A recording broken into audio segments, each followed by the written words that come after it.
Hi, this is Doug Manch, and you're listening to Into the Night, a Moon Knight podcast.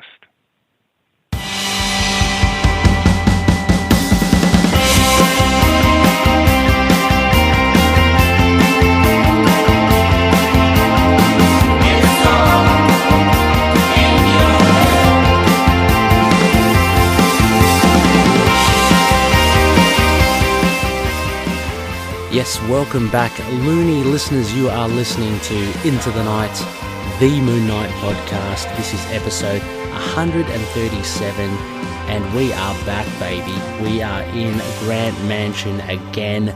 I am your host, High Priest Khonshu Ray. I have another very special guest, and as I sit here in this plush setting with the deep leather couches and the roaring fire and the lovely music behind me, I am joined by a very special guest, Kurtis Findlay from the Epic Marvel podcast. Kurtis, welcome to Grant Mansion. Hi, I thank you for using your influence to invite me here. I've always wanted to visit this place. Well, as is always the case as well, Mark is out on business. He doesn't tell me much. He says, it's a Stephen Grant related thing.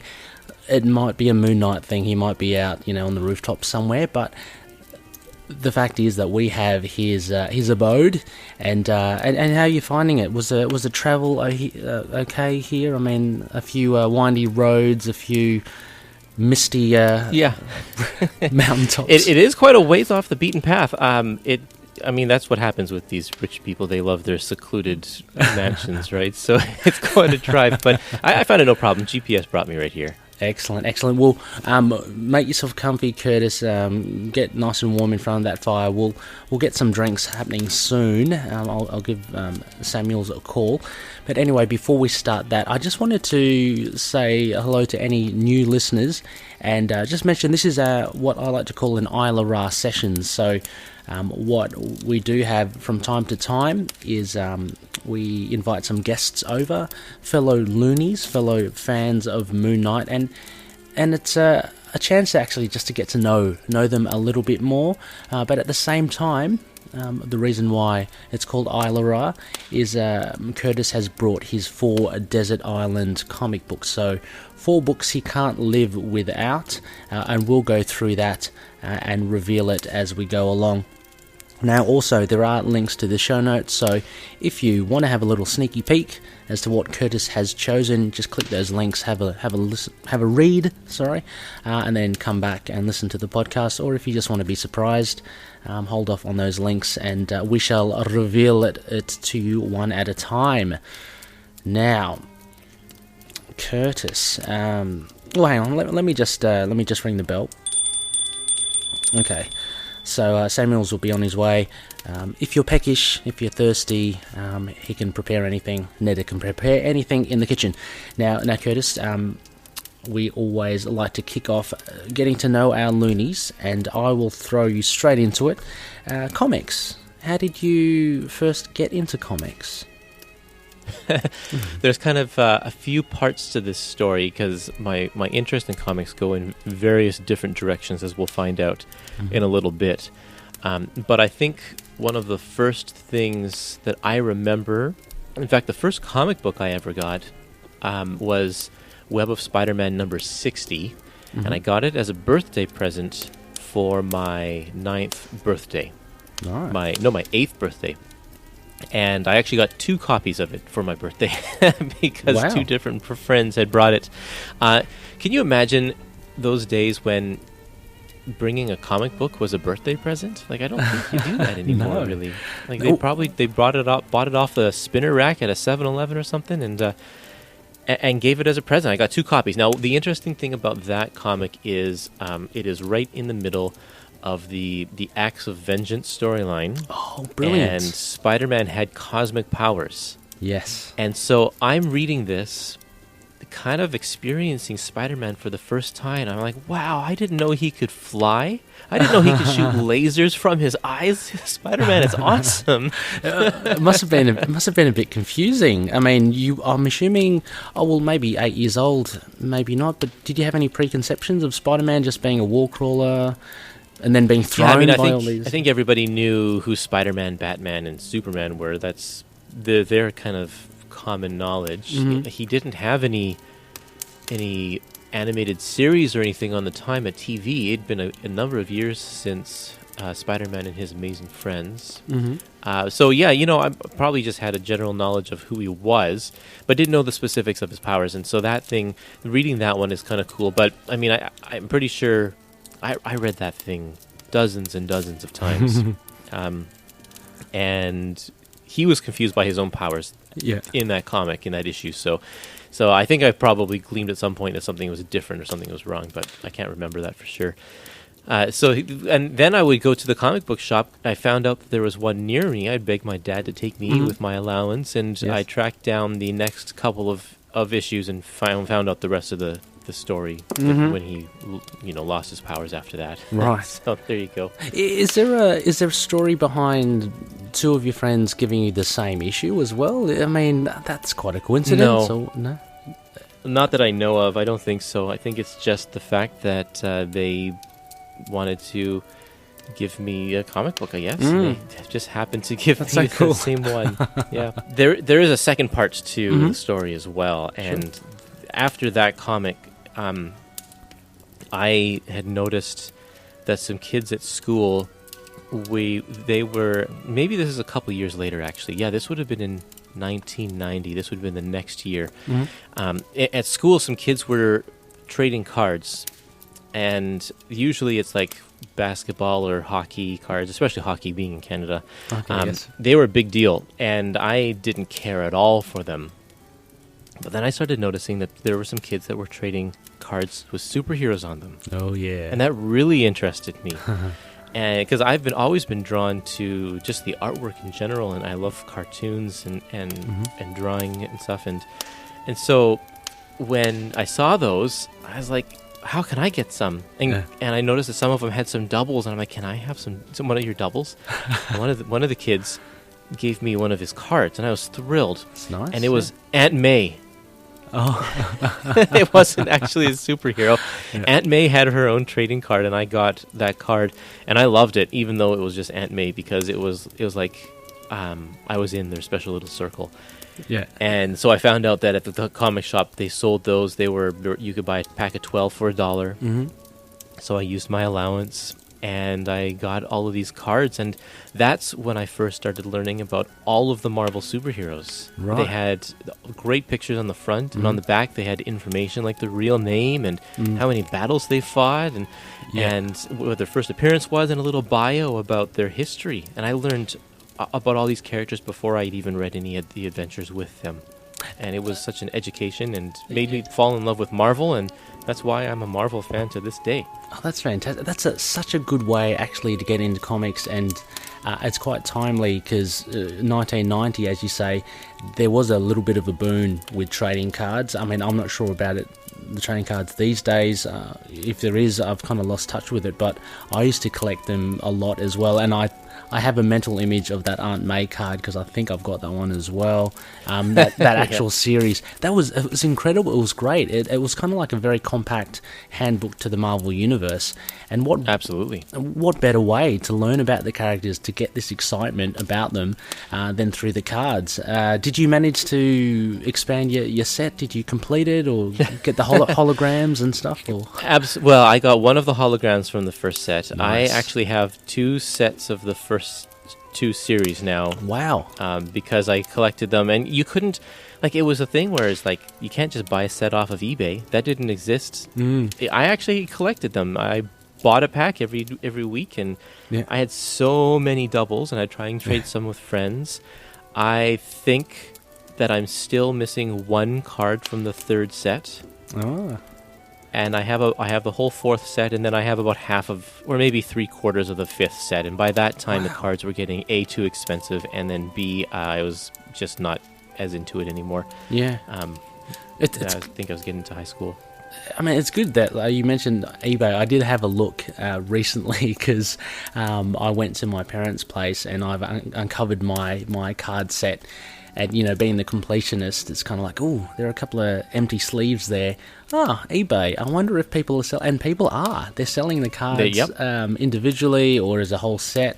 So you can actually, any listeners out there who have incomplete sets, you can complete it. For a little price, I think it's a little pricey, but if you really want to complete your set, that's really funny, Kurtis, because that was such a funny time. The beginning of the 90s, basically, the end of the 80s. Yeah. It spawned a whole lot of trading card series. So just going back to the comics as well. So Web of Spider-Man, you got into. Did you follow that run? Did you?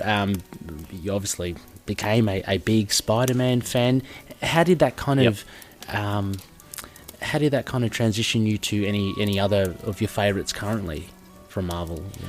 Well, I didn't collect anything regularly at that time. Mm-hmm. I didn't have the knowledge to really do so. So I would walk into the comic book shop and just kind of pick up whatever caught my eye. Mm-hmm. And back then, as it was the Jim Shooter way of making comics. Is like they were one and done stories. Yeah, everybody can enjoy a beginning, a middle, and an end. And there's some B stories or C stories that keep you coming back for more, but for the most part, I didn't need to collect anything on a regular basis. I could just buy one based on how cool the cover looked like, and that's what I did.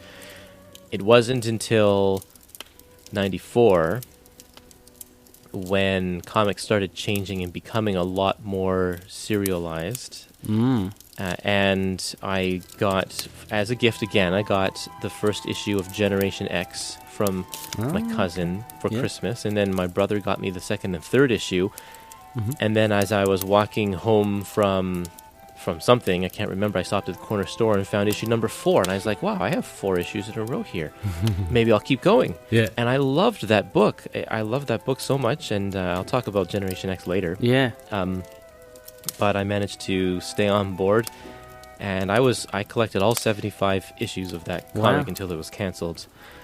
And that was the first real thing. And then I had more disposable income at that time. My allowance got bigger and such, so I started piling on more comics. I think I started collecting Amazing Spider-Man through that time, which was the Clone Saga and the Ben Reilly Saga. Oh, okay. Yeah. With Mark Bagley. Age of Apocalypse. Yeah, Mark Bagley, that's right. I mean, he's been around for ages, so I just threw that name. It would have been easy for it to stick because he's been around for decades. But yeah, Age of Apocalypse, of course, as well. Oh, hang on, whoops, one sec. Here's Samuel's. Hi, Samuel. Yes. Oh, perfect. Thanks, Samuel's. There you go. Little sandwiches. This is awesome. I love it. Samuel's, you have outdone yourself. That's great.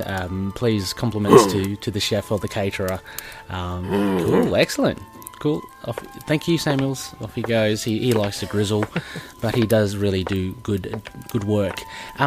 Kurtis, just you were talking about, you're collecting the whole 75 issues of Generation X. I wanted to actually lead into, and for those that don't know, as I mentioned at the top of the show, Kurtis does host the Epic Marvel podcast. Kurtis, want to actually, for those that haven't heard about it, how would you best describe that podcast? The podcast is an in-depth look at Marvel's classic comics.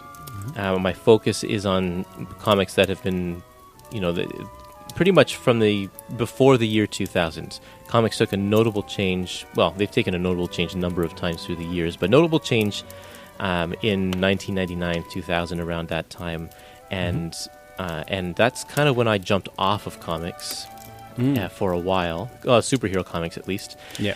And I'll get into that later on as well. Yes. And so when the opportunity came up, I've been collecting these Epic collections. You know them? Do your listeners know about the Marvel Epic collections? Yeah, I know a fair few of them absolutely do, but just in case they don't, some of them don't. They're just collected editions. Yes. Yeah, and Marvel's has this great initiative called the Epic Collections, where they are reprinting all of their long-running titles from the beginning. So, like Amazing Spider-Man, from number 1 all the way up to I don't know. I think one of the most recent volumes is Maximum Carnage, which is in the 300s. They're printing them unbroken, every single issue there. It's not one of these creator-owned issues where they stick in all the creators and leave out the fill-in issues, or it's not one of these, storyline or character-specific collections where they skip a whole bunch of issues because the character wasn't in them. They're going from start to finish, and they've got most of their longest-running titles going there. And I've been collecting these comics, these collections, very, very regularly since pretty much the beginning. And the problem with buying these books so fast is you don't read them. I've got a huge library, and so many books just go unread. And I got to do something to force myself to read them. So I started a podcast, which keeps me accountable for keeping a regular reading pace, which is really great. Yeah. The nice thing about the Epic collections is that they publish their volumes out of order, which means that you don't have to just read all of the 60s forever. You can jump to the 70s or the 80s or the 90s and jump back and forth, and I think that's a wonderful idea. Yes. And that's how I'm treating my podcast. I am reading one Epic collection, and then I'm making an episode about that one. And just like the Epic collections, I publish my episodes out of order as well. So one episode you'll get Iron Man number 10. The next episode you'll get Spider-Man number 24. The next episode you'll get, Avengers number 35 or whatever. No, we haven't gotten that high, but we jump back and forth to the 60s to the 80s. And so there's a little bit of something for everybody. It also means you don't have to listen to our episodes in order. You can just find whatever you're currently reading. And just listen along. I love that aspect. How your show is quite evergreen. As you say, you can pick. That's what I've been doing. I've just been picking the reviews that you do of either the collections that I've just recently obtained or ones that I am interested in. And it's great. It's a great way to do it. And listeners, if you haven't listened to it, please do. It is a little slippery slope, I must say, Kurtis. You've got me onto it, and I have since joined your Facebook group as well. A massive amount of really live interaction there between really avid collectors. It's really a buzz at the moment, and it's just skyrocketed. I think that group, hasn't it? I mean, the members have just shot up. Last little while. Yeah, so it's a really good thing. So listeners, Epic collections are about 400 odd pages. I'd say, what are they, 14, 15 issues long, something like that. They're usually somewhere between 15 and 20 issues 15, collected, Oh yeah, some of them are really thick and others are quite slender. It depends on where the good breaking points are for the stories. The Yeah. people who put these collections together do a really, really good job of finding the spots where you can stop. And if you're only going to buy that one volume, it's fine. Yeah. It's usually maybe the end of a creator run or the end of a story arc or something. They do a fantastic job of planning all of this out. Oh yeah, absolutely as well. And as you say as well, they do release things all over the place. Like, so you're not going to get volume 1, 2, 3, 4 consecutive, and you're not going to be bogged down. Some people like it, other people may not. You're not going to be bogged down with reading from the 60s chronologically. You can eventually do that when all the volumes do come out, but it's a really cool thing. So anyway, Kurtis, what I wanted to actually angle towards by introducing this kind of summary of the Epic Marvel podcast is that you've mentioned that you're collecting singles and floppies and stuff. How did it turn into... How did you come to actively collect large volumes? And we're talking 140 plus Epic collections, and they're not the only trades that you collect. I'm sure you collect other collections as well. So when did this kind of start? How did you transition from singles to trades? Around 1999 or 2000 or so, I stopped buying a lot of the superhero comics, and a lot of it was just because I found that they weren't as fun anymore, or the storylines didn't interest me and such. I dropped issues. I dropped the titles that would be in my pull box one at a time, one by one, and pretty soon I was down to, I think, Fantastic Four and Ultimate Spider-Man were kind of the two last, and finally I gave up on those two as well. And one of the reasons I did that was because of because of the Generation X Underground special, which Sneaky I'll bring that up a little bit later. Yeah. In fact, this is a story that's probably a little bit better told then as well. But eventually, because I was stopped buying the single issues, it allowed me to explore other areas of the comic book world, which were graphic novels and such. And then I started buying more collections, which I liked. I think felt like I got a better deal for my dollar, and there was a lot more variety out there for me to explore. And I gravitated toward the old stuff, and the old stuff wasn't being released in the singles, and it's harder to find complete runs because they're old, and some of them are collectible and such, and I didn't want to spend the money on it, so collections are where it's at for me now. Yeah, it is true. I mean, I've got a few friends as well that do prefer the classic, like the older runs, because they do have a certain charm to them compared to, say, the modern ones. I mean, pros and cons for both, so... I'm not saying that one's better than the other, but there are some preferences towards the older runs. The comics that you were, or that you slowly dropped off, you mentioned you weren't too interested in them anymore as well. These days we are blessed with, I guess, the digital comic book era as well. I'm just wondering where you kind of stand with that and collections and singles, because there's so much variety now as a comic book collector. I know people that collect digitals exclusively, and those that still are very adamant to get the singles, which is really great as well. But there's a lot of things like the financial, I guess, value compared to, as you mentioned, getting a collected... I mean, the Epic collections are very, how shall we say... you get bang for your buck, really, don't you? Yeah, absolutely. Yeah, there's a couple for the Canadian cover price. It's I think $2 per issue thereabouts or so. I think, or maybe $2.50. But I have no problem with digital. I think it's great that the people have options, and if that's your preference, then that's great. I prefer myself to have a library in my house. That's always my preference. Yeah. However, I do have a subscription to Marvel Unlimited, and I think that's such a fantastic service to have. I have it on my phone, and one of the reasons I got it was when my kids were really little. In fact, one of them still is little enough that I sit in a dark room when I put them to sleep at night. And I can read comics. That's good. Because I can see them. That's right. And it's wonderful. And to have like the entire output of Marvel's history, or nearly the entire output of Marvel's history on my phone to read at any given time, it's great. If I'm picking up my kids from school and I have to wait around a couple minutes, I'll read a comic. If I'm on the bus, or I've got some time at the doctor's office or whatever, I can read comics. So you don't adhere to, or you don't, do you place much importance of, I guess, do you collect current titles now? Are you up to speed, up to date with the latest and greatest issues of whatever titles that interest you, or you prefer to just wait the 6 months with Marvel Unlimited and still catch up that way? I wait on Marvel Unlimited. So right now, as of this recording, I am in the middle of House of Powers, or Powers of 10, House of X. Oh, okay, yeah. I'm halfway through both of those series because that's what's currently on Marvel Unlimited. God, that's already out on Marvel Unlimited. Jeez, it felt like just yesterday it came out, but yeah, that's good. That's good then. Yeah, it's great. It's just the first 3 issues, and I'm loving it so far. Yeah, and I am definitely getting more back into reading the original, the new stuff, because it's accessible. Yes. I don't want to pay $4.50 for one single issue, which I think is the cover price in Canada here. It's just ridiculous. Oh, yeah.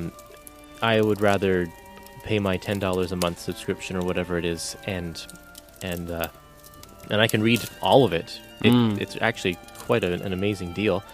And I can read. I can catch up on all the stuff that I've missed, and I've done that. I've read every issue of Fantastic Four now, because I wanted to catch up on that. That's such a good run. You're talking about the Dan Slott one. Currently, yes. Yeah. And even before that, Jonathan Hickman. I jumped off in the middle of Mark Waid's run. Right. And so I've been able to catch up on all of the stuff that's happened since. Yeah. And it's great. I love it. Oh, yeah, I love it too. I'm kind of edging towards that as well. I mean, I'm a big proponent of supporting the local comic book store as well. I guess the way to do that is because I am collecting Epic Collections now. Thank you, Kurtis.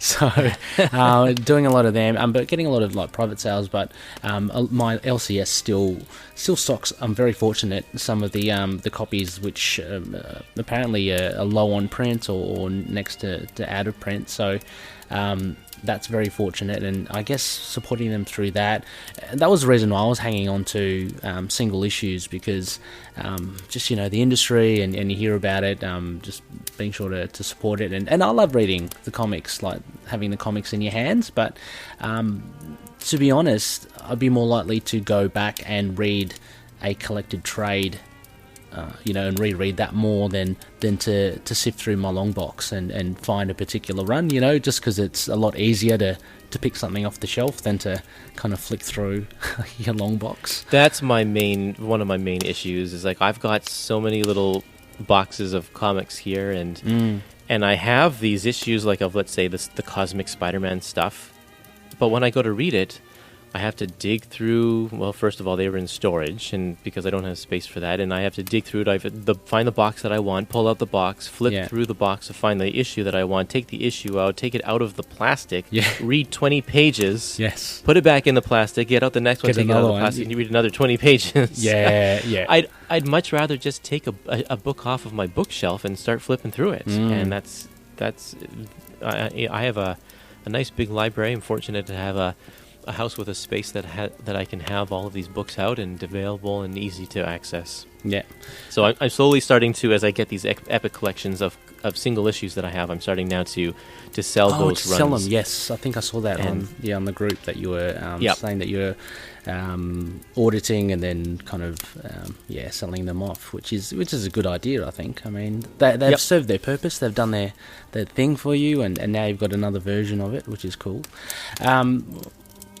And I support my local comic shop as well. Like I definitely value that. It's being in Vancouver, we're very fortunate to have a number of comic shops, and there have been quite a few that have closed down over the last several years, just because of the online ordering age and just the comic book in general. The comic book industry, the superhero side of it at least, is taking a downward turn in terms of sales and such. So a lot of them are hurting and turning towards things like selling Funko Pops and more action figures and such.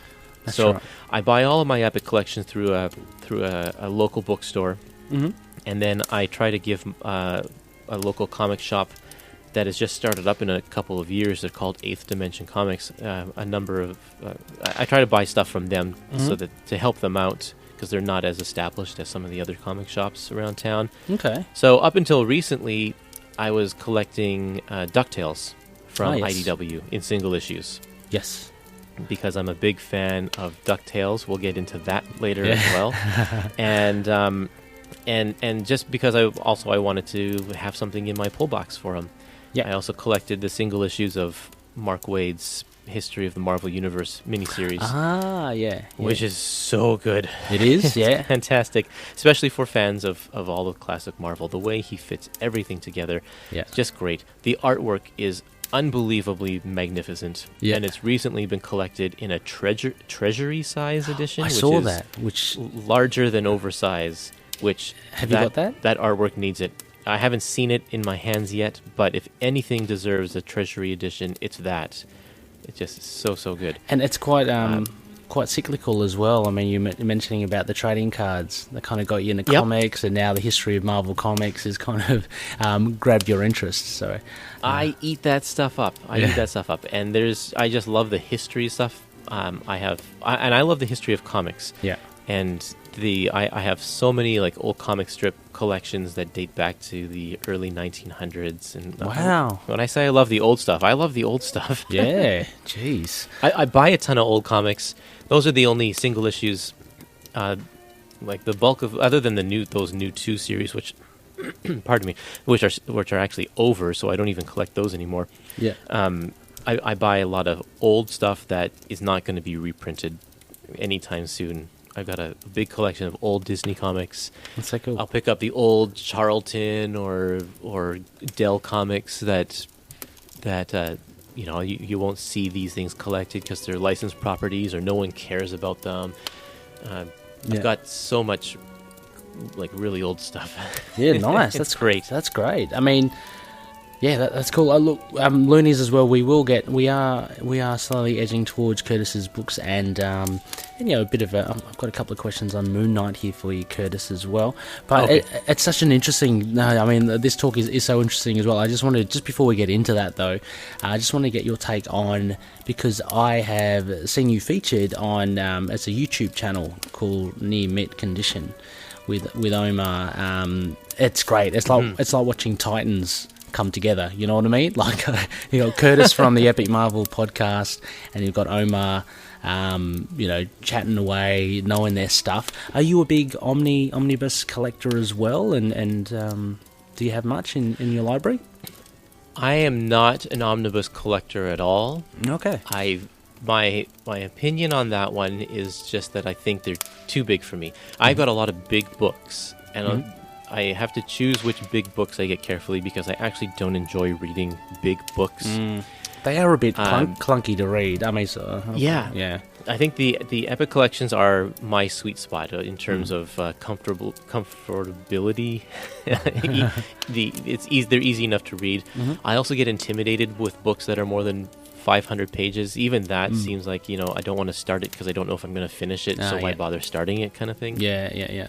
I've got a lot of old comic strip collections. I work for the Library of American Comics, which I can get into later as well. Oh, wow, okay. One of my picks relates to that also. And so they put out these huge books collecting old comic strips, like Dick Tracy, Little Orphan Annie, all of that kind of stuff. And those ones are almost too big for me as well. In fact, the books that I work on currently are for better or for worse, and they are just huge. Yeah. I'm intimidated to read them myself, and for that reason, I don't get into those ones. I completely appreciate those who do. I understand the love for them. The hardcovers are fantastic, and they're built really, really well. Yeah. And I'm happy that the restoration goes into the omnibus, because these comics deserve to be beautifully restored and preserved. Yeah, I mean, great paper quality and everything. I mean, you get the really full good package. Yeah, it's good. It is a bit hard to read. I've got I recently got the Peter David Volume 1 for the Hulk, which is great. I love it. It's like something crazy, like 1,300 pages. But I'm just like reading. Okay, if I'd read like an issue or so a night. It's just something that's kind of bubbling away, like, for a long time, and I'll read other things, and that's just kind of like an ongoing thing. But when you try to read it in bed and you're reading, I guess the beginning of it, where the lump of all the weight is on your right hand side, and you're trying to kind of flick the pages, it does get a bit awkward, but it's fun anyway. I've only just recently got into that as well. It's just collections in general. So, Kurtis, anyway, Moon Knight. I'd like to get your thoughts on that, because your show, the Epic Marvel podcast, has reviewed, I believe, Volume 2, Shadows of the Moon, and you have interviewed... Well, you've interviewed... My gosh, you've interviewed giants of the industry. Moon Knight related Doug Mensch, you've interviewed him a few times, more recently with his Master of Kung Fu involvement, which is a ripper of a listen, but Bill Sienkiewicz as well. Just take us through that. I guess with Moon Knight, number one, I guess, how did you get? I mean, how familiar are you with him, and how did you find his epic collection? And speaking to the creators. Well, really, the only knowledge I had of Moon Knight were from the trading cards. So I knew of him. I've seen him pop up in issues as guest appearances here and there. The round robin storyline, for instance. But I really never read much Moon Knight, but here's one of the benefits of the Epic Collections. Yeah. I told myself, I'm all in when I'm buying the Epic Collections, and at the time there were only 5 lines, and so I was like, okay, I can buy every single one of these. Then they kept adding characters, I'm like, Moon Knight is an Epic Collection now. Well, okay, I'll buy Moon Knight. Never read Moon Knight before. Yeah. And it's great. I actually have episodes on the first 2 volumes. First 2, oh yes, as well, yeah. So you can hear those, and I have interviews relating to Moon Knight, like you said, from Doug Mensch and Bill Sienkiewicz, and I have one from Ralph Macchio as well. Yes. And you can find those if you go to my website, epicmarvelpodcast.com. There's an index that I have, a link to an index at the top of the page, and you can find those interviews and episodes fairly easily through that. Yeah, the Ralph Macchio one I found really interesting as well. Just with him talking about, I guess, the original inception for Moon Knight and the identities and how it was more like Mark Spector being kind of like an actor, and putting on these identities. It was never really meant to be quite an issue with his mental state, but that's kind of developed. That's how things evolve. Sure. Which is really interesting to see Moon Knight start from beginning to where he's kind of currently now. But also, as you mentioned, Round Robin, the Spidey epic, that was great as well. Very, very 90s, very different as well. With the Mensch run, though, I don't know, because you've read so many different titles and epic collections in different eras. Do you get the sense as well? I get the sense that there's something quite unique about Mensch's run, considering when it was written. It just seemed a little... I don't know. I mean, I've been reading the 70s Spidey stuff as well, and like Daredevil. Do you find that at all? Like, Mensch is a particular writer. The way he writes is quite different.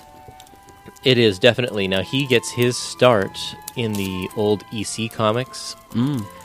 He was and for Warren Publishing, he did a lot of short stories for the horror stuff. Yeah, right. And so that's really, you can see that influence. Once he moved over to Marvel, he was still gravitating more toward the horror stuff. Yeah. In the Master of Kung Fu interview, he says that he prefers the titles that are not standard superheroes. And so that's why he thrived in Master of Kung Fu, and also why he thrived in Werewolf by Night. And because those are more up his wheelhouse, I guess, doing the stories that are not superhero related. And so when you get to Moon Knight, you also get a very sort of non-superhero sense to his storytelling. They're way more personal. They're way more grounded. I think you don't have space aliens and over-the-top superpowers or anything. Even Moon Knight himself is not really a superhero kind of a superhero. Everything's ambiguous with him, really, until a bit later on. Yeah. And it's great. I love it. It is very different from what you would get in a typical Marvel comic in the 70s, for sure. Have you read any further beyond those 3 epics? I mean, like into the 90s with Mark Spector Moon Knight, or have you read any more recent Moon Knight? I haven't. No, I haven't read anything else. And so I'm hoping that the Epic Collections will spill into the Mark Spector era, and I'll definitely read those. And when I have some time, I have Marvel Unlimited, so I guess I should... What do you think? Which is the modern run that I should read? I was about to say I already had a few queued up in my head because I remember you got Marvel Unlimited. I reckon, look, Loonies will tell you a lot of different things. I think first off, check out the 2014 Warren Ellis, Brian Wood, and then Colin Bunn run. Just kind of get a little taste of Moon Knight in the modern kind of era and how he's kind of reimagined. And then maybe go to the Houston run, and then Lemire, because Lemire's quite... I think Lemire, you really need a bit more... Well, you've read the earlier stuff, but you need a bit more knowledge of Moon Knight before getting into the Lemire one, because he references a lot. Okay. Yeah. Now, is that the run where he's wearing like a suit and doesn't have the hood? Yeah, that's a Warren Ellis one. So he The War, okay. Yeah, I think he invented Mr. Knight. It's very noir kind of detective. That's the one that's interested me the most. It's good, yeah, it's good. Okay. And I think it's kind of become like he's got another identity in that. So it's very different. It kind of reminds me a little of the Hulk. I mean, the Hulk's got all these different identities now. Just reading. In fact, yeah, Immortal Hulk. Yeah. I've been reading that one. It's fantastic. It's very good. It is very, very much playing off of the whole multiple personality disorder. Yeah, very, very good stuff. Yeah, I reckon Doug Mensch would probably dig that title as well. It is so like horror driven. Yeah. So anyway, cool. Well, how about Kurtis? If you finished the tasty snacks that Samuels has given us and the drink. Yeah, very good. How about we steel ourselves and we will head off to another location to start your ISLA RA books. How's that? Well, I was kind of hoping that we would meet Marlene, but if we gotta go, we gotta go. You're the second guest who said that.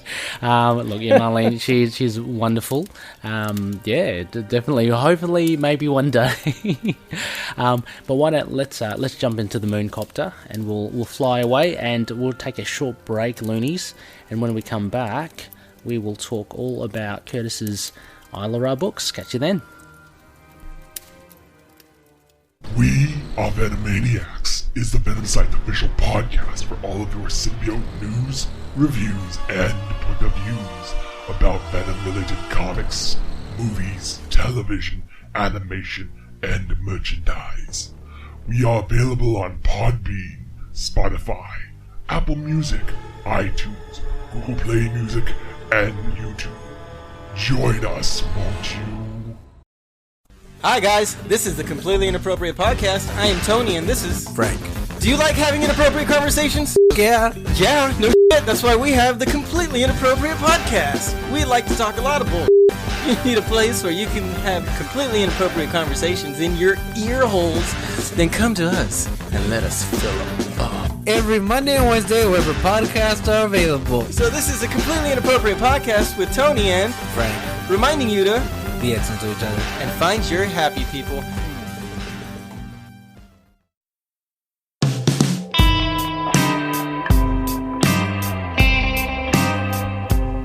Yes, welcome back, Loony listeners. You are listening to episode 137 of Into the Night, the Moon Knight podcast. This is our ISLA RA Sessions, and it's a little brisk here. I am here with Kurtis Findlay's very special guest from Epic Marvel Podcast. We're going through his books, and Kurtis Frenchie has dropped us off, of all places. You can hear the Peruvian music. There's a few llamas kind of bleating, but we are up in the mountaintops here. We're in the Temple of Manku Capac, past the lake Titicaca, and kind of near Machu Picchu. So we're up here. The air is fresh. Kurtis has a very Peruvian garb on. I'm not sure what they call them, ponchos or such. I think poncho's about right. Yeah, that's what it is. I So got it at this street vendor a few years ago when I was here last time, and I try to wear it every time I come back. Excellent. Well, you're looking pretty swish there, Kurtis. I've got my boots and my stick with me as well. So anyway, while we're here, why don't we get into it? And happy to say, ranked number 4. We'll add of Kurtis's book. You have chosen 1990s Dick Tracy number 3. Mm-hmm. So this was a cool one. I mean, hold onto your hats, loonies. There are some nice, diverse comics coming up ahead. So yeah, this is cool. Take us through why you chose this one, Kurtis. Okay, so your question when you asked me what are the 4 comics if you were, stuck on a desert island, the ones that you would want to read over and over again. That's such a hard question. It is, isn't and it? it's like, oh man, I need to have comics that have some substantial substance to them, in order to be able to reread them over and over again. And that's I can't just a lot of modern comics is like if I choose one single issue, it's only one part of a 6-part story. That's not going to work. True. And so, what are the issues that would keep me interested all this time? So, Dick Tracy number 3, I chose because one of the things I'm a huge fan of, I've mentioned this before, is classic comic strips. I love classic comic strips. They're so great. I have a whole ton of these Dick Tracy books, and they're just wonderful. It's gangster, shoot-'em-up gangster detective stories written when that stuff was actually happening.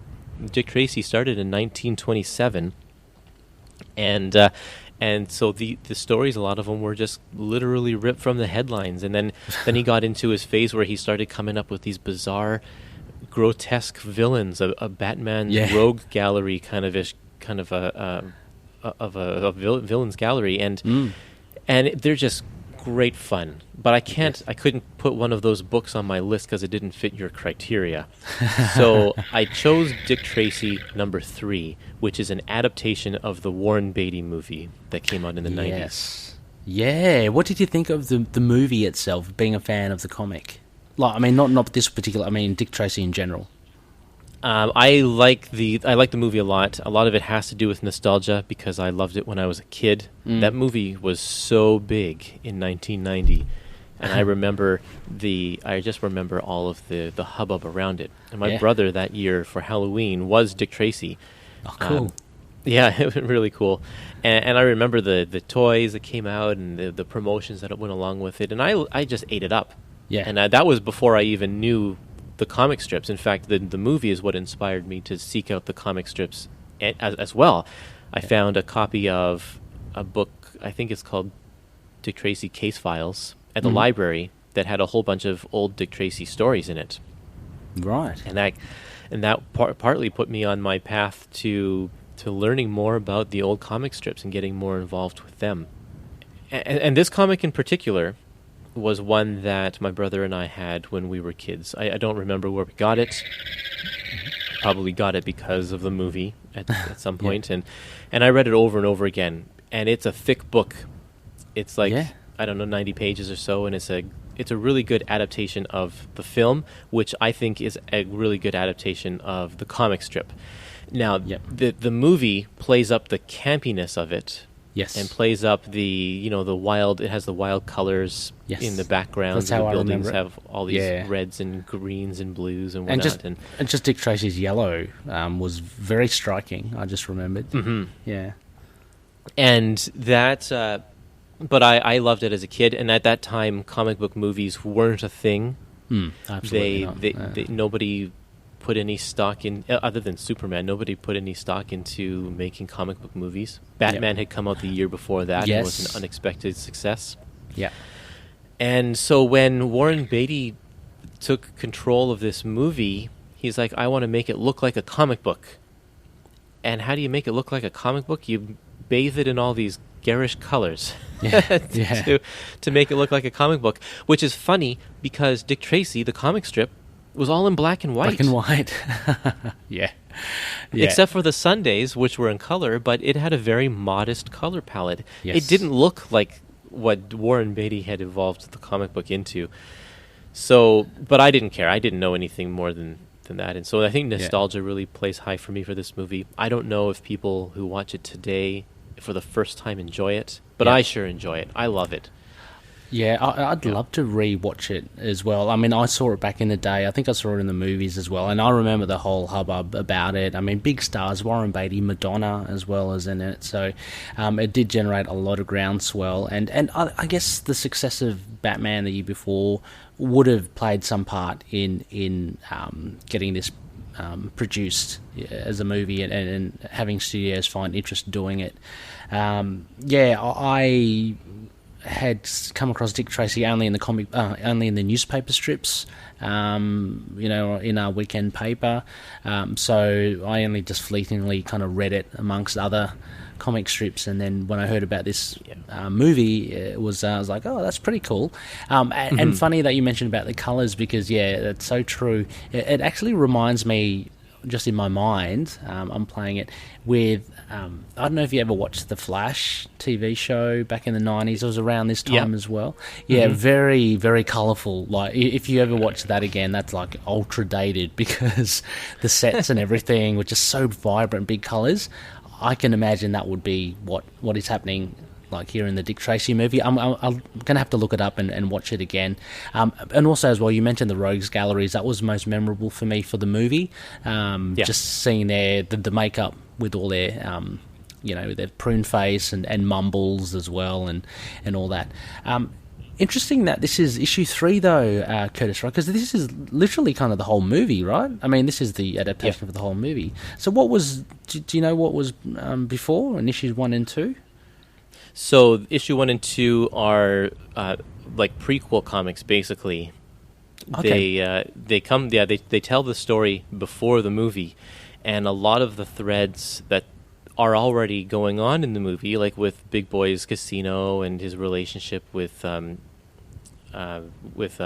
Big Mouth and or Bad Boy, Big Boy. I get them all mixed up because they all have ridiculous names and such. But all of those threads are started in the first 2 issues, and they're good too. But I didn't want to pick those because I like the movie, so I picked issue number 3. The first one, they're both illustrated by Kyle Baker as well, and they're written by John Francis Moore, who I think had a run on X Factor in the 90s. Oh, okay, right.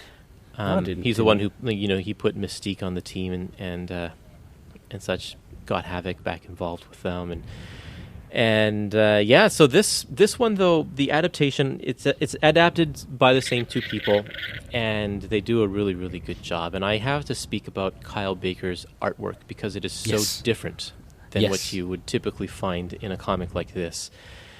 He is an alternative artist.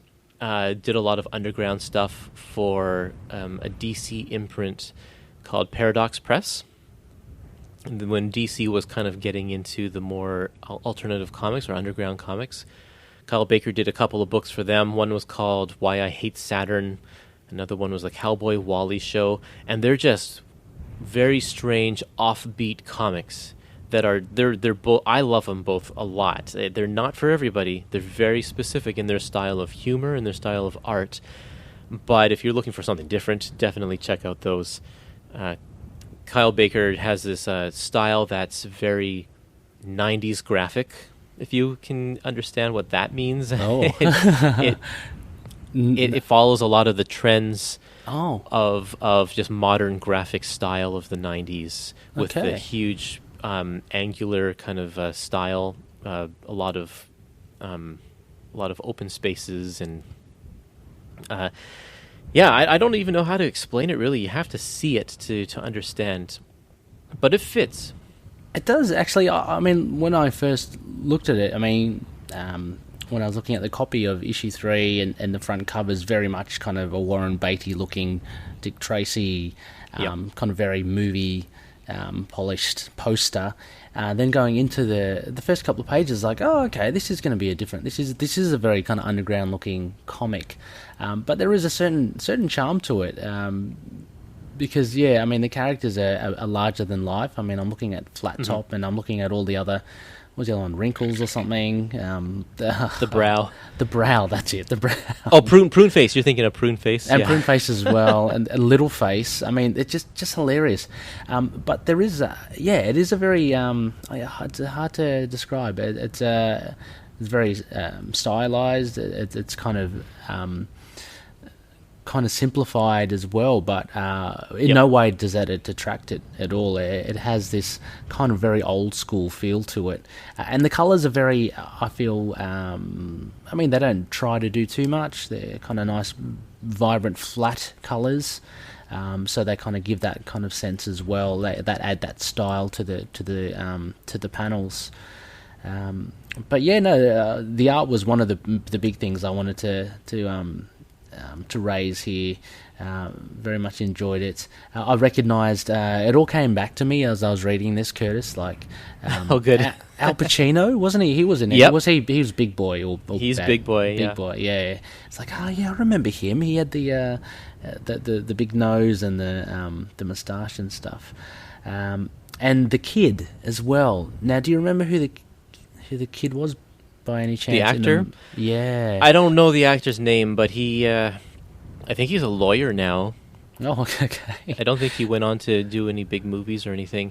Okay. But he was a good part of the movie, and yes, because I remember him as well. Yeah.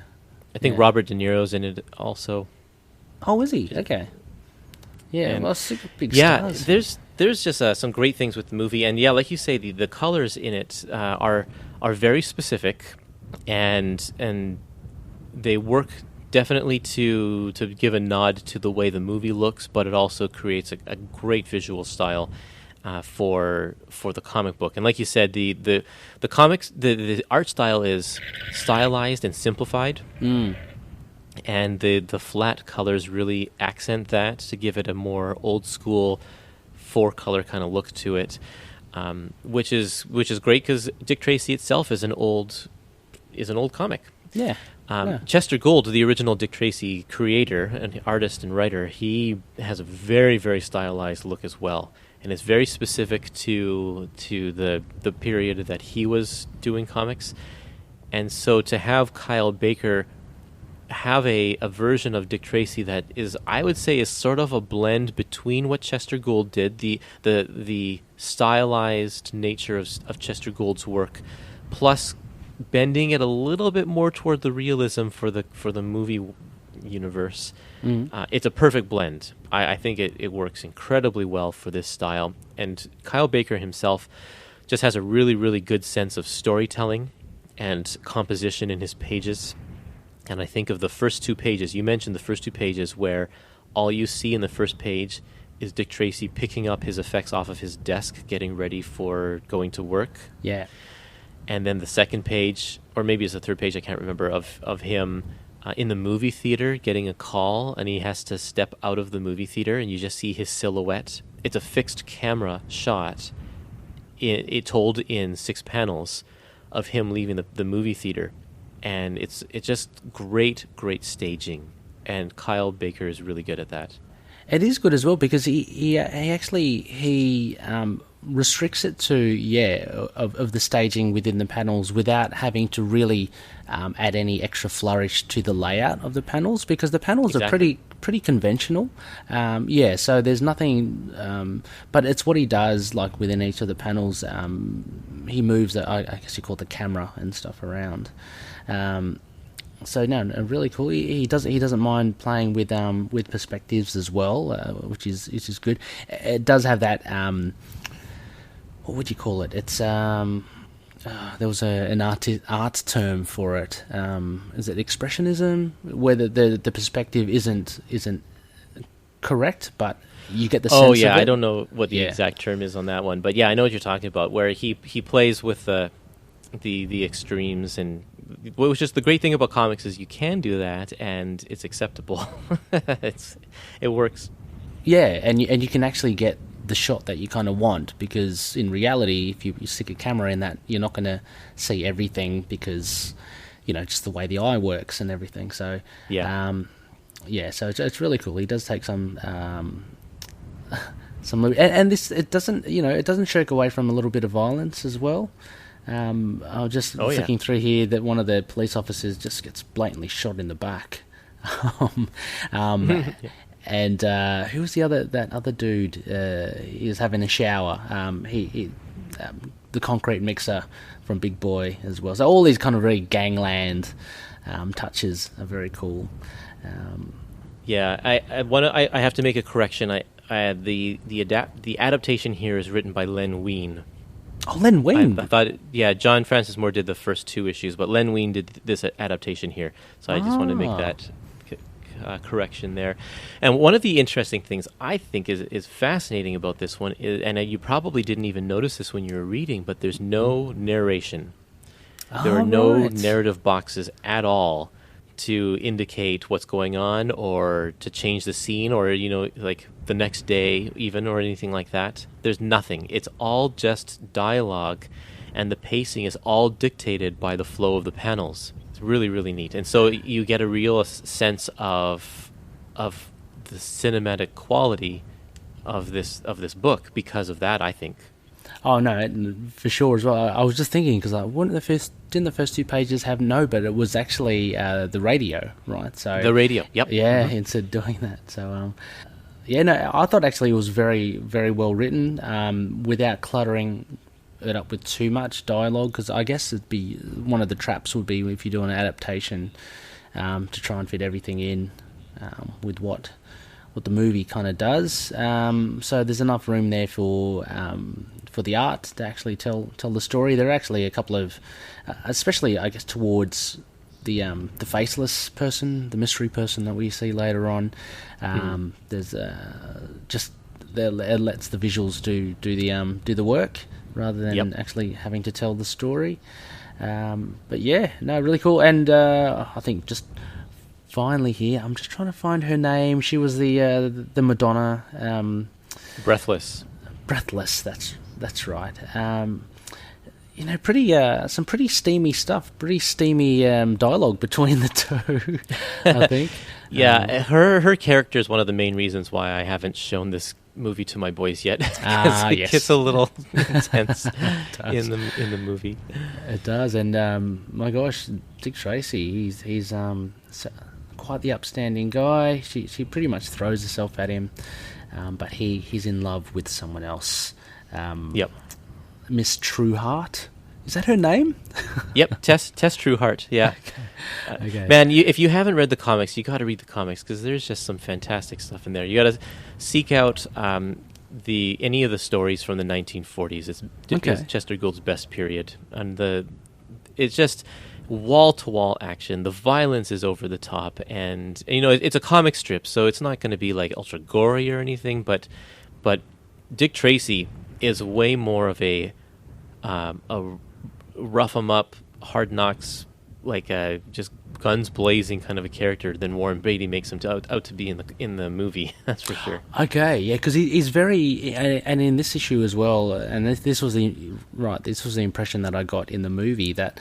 Okay, Dick Tracy, I always was trying to figure out, okay, so what is his thing, He's got that watch that is like a bit of a radio, that's cool, he's got that gadget, but what is it? And it seemed like in the movie it built up to him getting that kind of machine gun and just going at it, but that was about it, all he did. He had a few scuffles here and there, but it's encouraging to know that in the comics he does kind of let loose a little bit more. Not to say that I didn't enjoy this at all. No, this was really cool. But I remember that from the movie, and I remember thinking when I was watching the movie, it's like, okay, so what's he going to do? Like, because I was quite young as well, and wanting to know what's his comic book thing. But well, I compare him to the Batman movies in the sense that the movies are always more about the villains than they are about Batman. Yeah.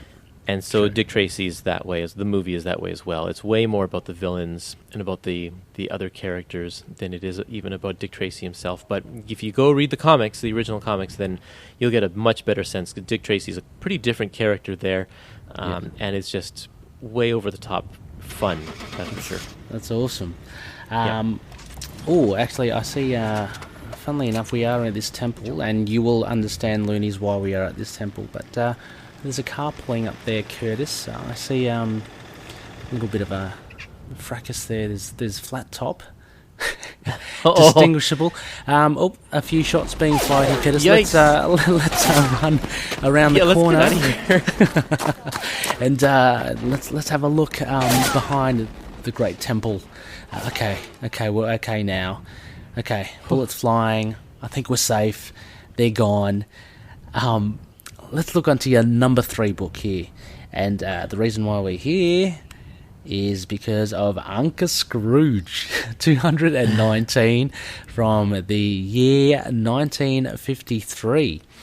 Another cool. You mentioned before collecting, being a fan of DuckTales, Kurtis. So I guess no questions as to why you picked this one, but why this issue in particular?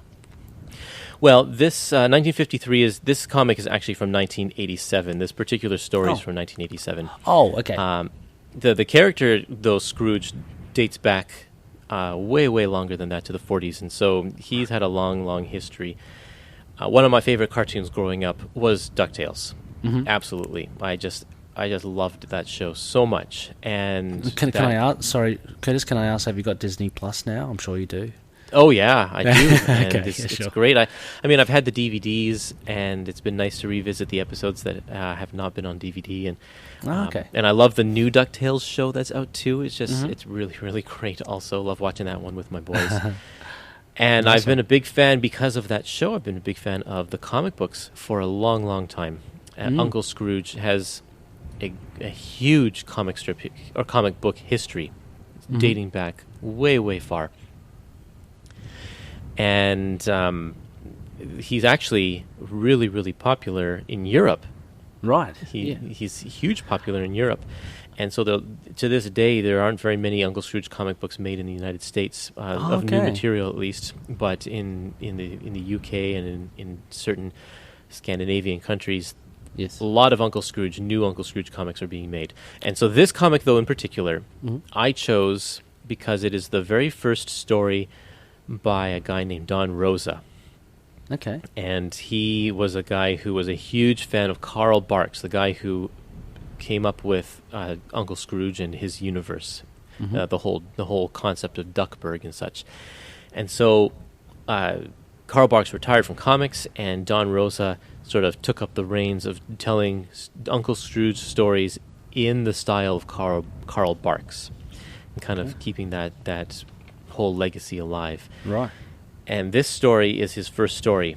And the legend goes that Don Rosa said, "You need to do more Carl Barks type stories, and I'm the guy to do it." Very presumptuous to the editor of this comic book. Yeah, wow. And then the editor said, you know what, if you want to do it, then do it. And so Don Rosa did his very first story, submitted it to the editor, and that's this story here. Right. And it went on to win a Hugo Award for best. Wow. I can't remember what it is. Best single issue of the year or something like that. Yeah, I mean, there's a lot in there which I can see, and I wonder if these are the attributes of these typical DuckTale stories. But there's a lot of humor injected in it. I mean, people are used to, well, at least seeing or knowing of, like Donald Duck, and the nephews Huey, Dewey, and Louie. Is that it? Yep. That's right. As well, but there are little things like obviously his rivalry with Glomgold, but there's a little bit of educational stuff. Am I correct in that, or is that made up? It seems like it's true. Yeah, he does a lot of a lot of the history is all made up history, but Don Rosa especially did a lot of research to make sure that things like the land, this Peruvian land that he's made up, is actually steeped in some sort of truth, and I think, I don't know if the treasure itself is based on an actual myth. I'm pretty sure it is, but it's not the actual myth itself. Sure. Okay. So just loosely based on it. But this was I found this a really enjoyable read. Had a bit of the action as well. Art-wise, it's kind of what it says on the tin, right? Because you'd expect these characters to look like they look because of the animated and the cartoon and the history of it all. Yep. So it doesn't deviate from that at all. Donald Duck very much looks like Donald Duck and everyone else. Yep. But Don Rosa himself, though, is a fantastic artist. He puts a lot of detail into his backgrounds and doesn't skimp. Doesn't he? He's like the opposite of Kyle Baker, whereas Kyle Baker will only put in details if they're needed. Don Rosa goes over the top with his details and puts a lot of shading and puts a lot of cross-hatching and little dirt, and will fill his his backgrounds, especially these first few pages when we're looking into Uncle Scrooge's museum. There's just so many artifacts in the background, and all of those artifacts are items from old Carl Barks stories of treasures that Scrooge has found in other stories. A lot of Easter eggs there. Yeah, okay, right. No, that was a lot of fun to see stuff at the back. I mean, and, you know, a lot of them touch on with, you know, the historical Genghis Khan, Jason's Golden Fleece, stuff like that. So, no, that's really good as well. And so this basically becomes a little competition between Uncle Scrooge and Glomgold into who is the better... what is it, explorer? Treasure hunter, I guess. Treasure seeker. Treasure hunter, yeah. And so they head off to Peru. Manku Capac, which I think is Machu Picchu. Yes, yeah. Not before going above Lake Titicaca, which I just love the name, so gotta say it again. Meets a grizzled old Peruvian person there as well, and yeah, the funny bit that I really loved about this was because Uncle Scrooge gets taken out of the picture, so it would seem, quite. You know, quite flamboyantly with the plane kind of going That's out right. of sorts and just tearing apart, and the others land there. They meet Glomgold and they go through this kind of long, lengthy journey to get to the temple. And it turns out that Uncle Scrooge has actually just landed there. What was it, like weeks ago or something? Yep. So we're talking about they go through, they cross this bridge and they go across a mountainside and all that. But yeah, so they reach the temple of Manco Capac, the son of the sun and keeper of the Inca gold. So it's all about finding this gold and the treasure, and it kind of sets that up really well, I think, because Glomgold is there. They're trying to. He actually finds something a lot more valuable, because you think that Scrooge is the one that is found. Like they stumble on. Oh no, sorry, is that? I got that wrong. No, it was Glomgold. So, yeah, found. Sorry. Yeah. Scrooge found the treasure. Glomgold finds this other thing, this wheel with all of these rubies and stuff and the gems in it. But the thing about the storytelling, and especially with their rivalry, is the one-upmanship that happens throughout the issue. It's like they're always trying to stay one step ahead. And of course, you know that Scrooge always comes out on top in the end. And there's always that little twist of, you know, how is this person going to come out on top? And that happens several times throughout this whole story. Is like Scrooge has found the gold, but Glomgold figures out a way why it actually belongs to him, and then Scrooge figures out a way to figure out why the gold actually belongs to him in some sort of bureaucratic loophole, and it's just the style and sense of humor is fantastic. It works so well. It's funny, and there's a great sense of adventure. The reason why I picked this story is because it has a little bit of everything in it. It certainly does. I think I generally lean toward more of the funny stuff. And so I love the sense of humor in this, but there's still a great sense of adventure, a great story, well thought out resolution. And you talked about that grizzled Peruvian guy at the beginning.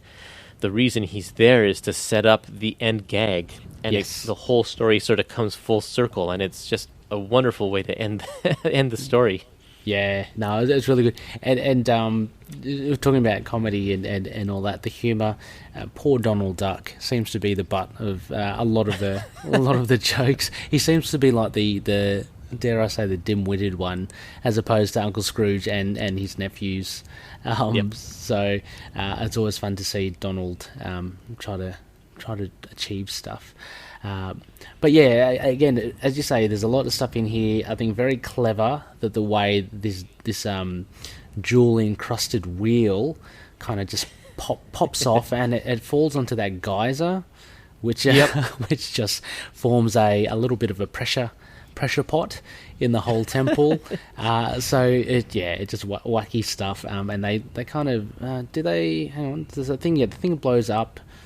I just can't remember if Uncle Scrooge makes away with any of the treasure. He doesn't. Well, the whole thing. Yeah, the if you want the spoiler alert, the whole temple treasure and everything blows out of this volcano, and goes flying into this lake, and gets sunk to the bottom of the lake. And it so happened that earlier Scrooge had bought that lake. That's right. Yes, for that's for right. $1. Yeah. So he owned everything in the lake, which now included this temple and all of the treasure. You got to feel for Glomgold, really. There was a point. There was a point there where, I mean, I was still going for Uncle Scrooge, but he was really clutching at straws, with that jewel encrusted wheel. Where he goes, "Oh, there's gold at the back of it. So this is by my right, it's mine." And I'm thinking, "No, Scrooge, no, you're really stretching it there." But but that clincher at the end was pretty funny. So, really good read as well. And you mentioned you collected the IDW one, so that went on for. I mean, you mentioned before about the Uncle Scrooge books being not printed that often these days. When did that wrap up? Recently, did it, or the IDW? So the history of Disney Comics is a really long and convoluted one because Disney they jumped from publisher to publisher throughout the years. And so there would be times when the publisher would wrap up their run on there and they wouldn't have the license anymore, and there would be a few years break between that and when the new licensor would go into play, and so by the time it got to Gladstone, Uncle Scrooge Comics had already been through a few different companies, but they kept the same numbering. So this one is issue number 219, even though it's probably only maybe the 20th issue of Gladstone's Uncle Scrooge. Oh, okay. Legacy and then number. More recently, IDW had the license to Uncle Scrooge, and I can't remember what number they're up to, number 400 or something now. But they decided that it wasn't selling as well as they wanted to, so they stopped it.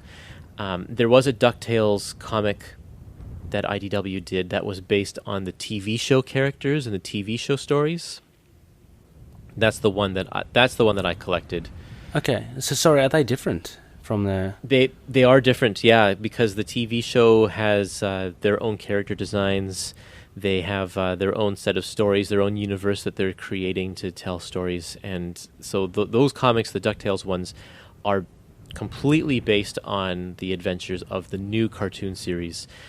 And then there is a separate comic series that IDW was doing called Uncle Scrooge, which was based on the comics, based on these stories of this style of Uncle Scrooge. And most of those stories were translated stories brought to North America for the first time. Then they were all created in Europe, and I think that title has been canceled as well, actually. So I don't know where Uncle Scrooge is being reprinted at the moment. But Disney Comics are fairly easy to find in the back issue bins, in the dollar bins. They're not hard to find. Are there any collected editions of them that you know of? Yeah, so Fantagraphics has the license to do all of the old Carl Barks Uncle Scrooge and Donald Duck stories. He's pretty much regarded as the top guy when it comes to Disney Comics. And he did comics from, I can't remember the exact dates, from like the 30s to the late 30s to the 70s, I think is when he stopped. Or maybe, no, I think actually maybe it was the 50s. But anyway, he was very, very prolific during that time. The IDW series, the Carl Barks Library, is also fantastic in that they are publishing their volumes out of order, just like the Epic collections.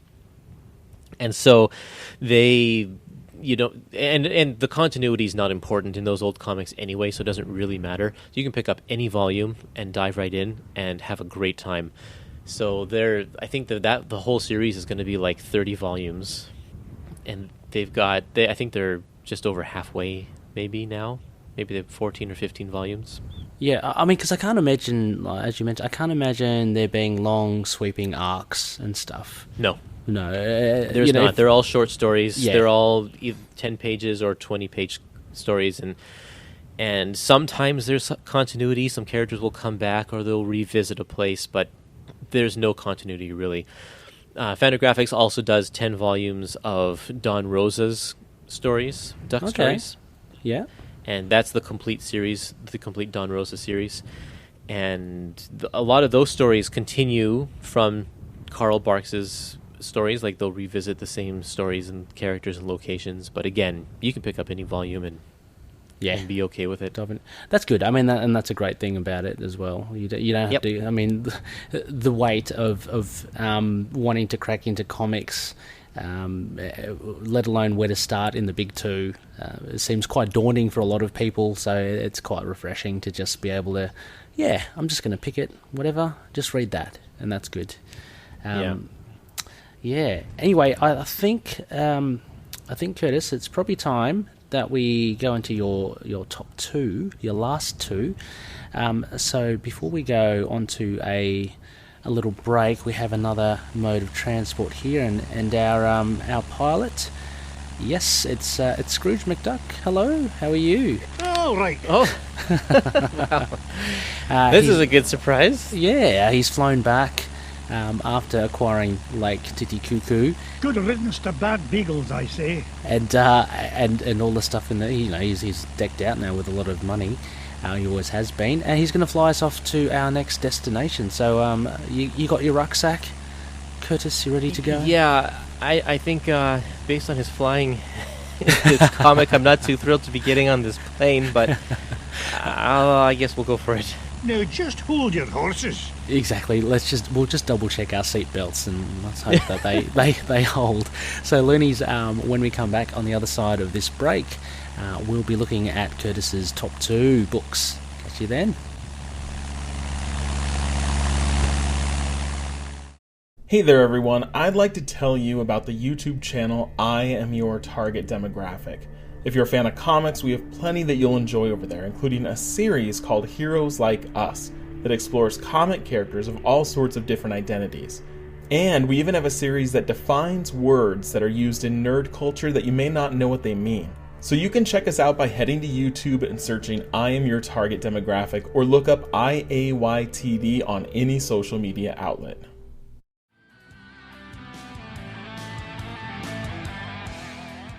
Hi, this is Chris. And this is Brian. And we are the hosts of Inner Demons, the Ghost Rider podcast. And you can find us on iTunes, Stitcher, and other podcast apps for all your Ghost Rider needs. Right on.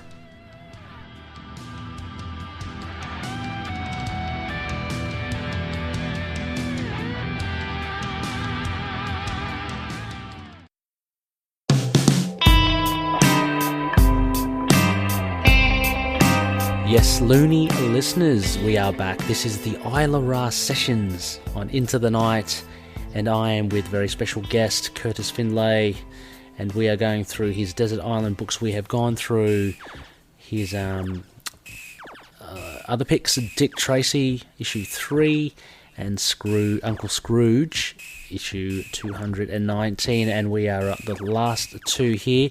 You can probably hear Kurtis playing Space Invaders in the background. We're just, sitting here at Saviour's School for Gifted Youngsters, and we're just taking a bit of a break because Peru was a little hectic with Flat Top and all, and Scrooge McDuck's flying, and we're here just to talk about Kurtis's other two books. Kurtis, are you how are you going there? Have you ordered the pizza as well? Well, hold on. I just got to finish this last. Oh man, they're going so fast. Okay, hold on. Oh man. Oh. Okay. Do you have any more quarters? I think I do. Hang on. We can also, if we need to, we can pinch some of Colossus's from his jar. So, okay, cool. He doesn't mind. He never counts it. But anyway, so we are here in this room. Loonies are probably wondering why. What the hell are these guys doing there? Kurtis, your number 2 book is Generation X, the Underground Special from 1998. A very different Marvel comic. Take us through this. Why you chose it as well. Anybody who knows me because of the Epic Marvel podcast will be like, okay, he's got to put a Marvel comic in here somewhere, right? But, when push comes to shove, I actually think my favorite comics are not Marvel.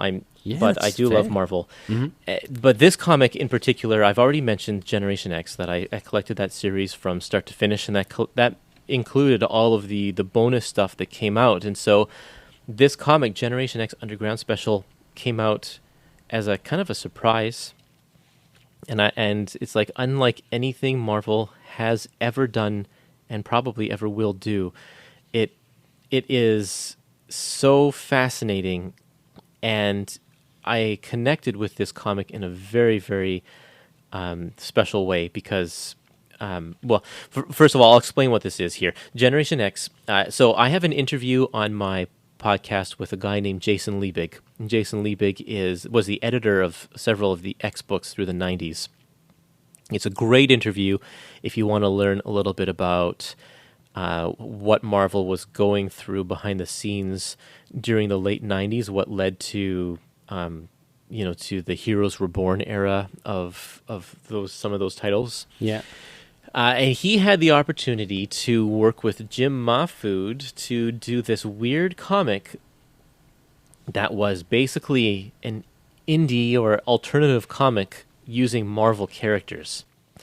Jim Mahfood is an underground guy who just did a lot of indie comics, and he and Jason formed a friendship and were able to put together this comic, which I don't even know how to describe it. It's Generation X, but there's a number of stories in here. The first one is there's no superhero work in here at all. The first story is just about a rivalry between M and Skin playing a video game. The second story reimagines Charlie's Angels, but using the Generation X characters there. So it's got a lot of the 1970s disco funk influence in their storytelling, which Jim Mahfood is a big fan of that, so he puts that influence in a lot of his work. And there's a story about moody old Chamber, yeah, thinking about his own life and what it means to be him. Yeah, that was a really weird one, I thought, out of the stories, because just a different tone altogether. Yeah, it's very serious. And that's what I love about this. It just and there's a fake Hostess ad for those who remember the old Hostess, hotcakes. No, what are they called? Ho-hos and ding dongs and whatever. Those advertisements that use the superheroes in the old comic books, they do a little fake parody ad there. We go into great length with that interview with Jason Liebig talking about this special and how it came to be. So I suggest taking a listen to that. But why this one is of importance to me is that up until this point, I was really only buying superhero comics. Mm-hmm. And this comic showed me that superhero comics, or that comics in general, is so much more than just Marvel and DC. Right. This comic showed me that you can have other art styles, that you can be completely different. I mean, I knew of Garfield and, stuff like that, but as far as serious comics for what I consider to be for grown-ups, because I was a kid just trying to look at stuff that was more mature than I was, this was an eye-opener for me. It's like it introduced me to the world of alternative comics, to the world of underground and indie comics, and I just couldn't get enough. I draw some cartoons myself, and his artwork really inspired and influenced the way that I approach things like shadows and backgrounds and cross-hatching. And he does a lot with the inking in shadows. It's just great, isn't it? I mean, especially with the medium. So good. Yeah, when there's no color, it's black and white, but he really does make things pop with the shading and the dark light and dark. His solid blacks, his use of thick lines and thin lines, and the zipatone that he uses. It all works so well, and I was fascinated by all of it because it's so different than anything that you would see in a typical Marvel comic. Oh yeah, I'm still kind of amazed and can only half believe that Marvel allowed something like this to happen. It's to me it's kind of, and I mean it's in the absolute best possible way. Just the vibe of this and the art and the way it's kind of put together. It's kind of like if I went to a comic book convention and I found a stall, very underground kind of comic stall, and there's someone there selling their limited print run of this comic that they want to get out. It's got that kind of vibe that really, even down to the text, the way the text is written, not only in word balloons, but just free form, just out in the open, so to speak.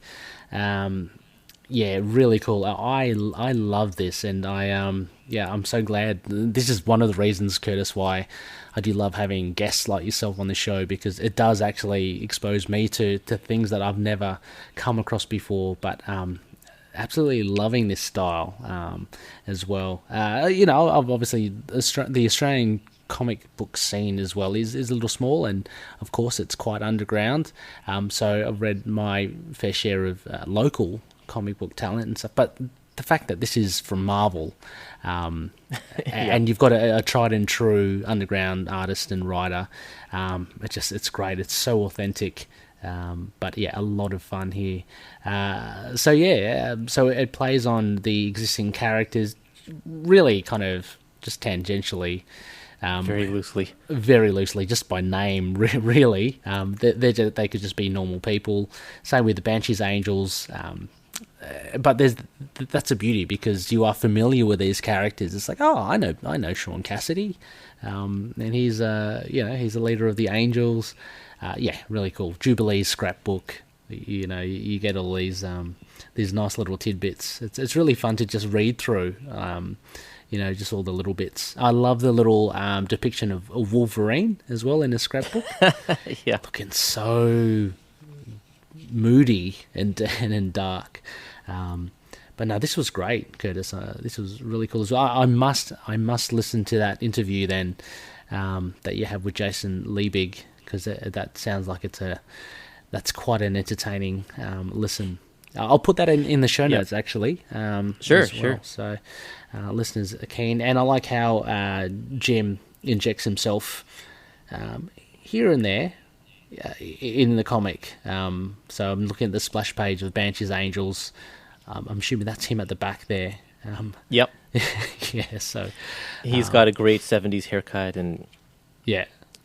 Jim Mothwood. The guy with the Cosmic Toast shirt. Yeah. That's him for sure. And he puts himself in his comics all the time. He's got such a great sense of humor. That's the one thing that drew me. One of the things that drew me here as well is that it's such an offbeat sense of humor as well. Because comics are funny, like Spider-Man can be funny, but that sense of humor is not at all what we see here.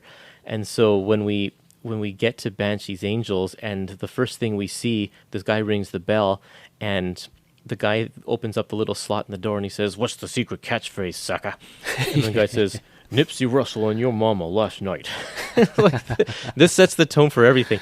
This is just such a weird book, and it's wonderful.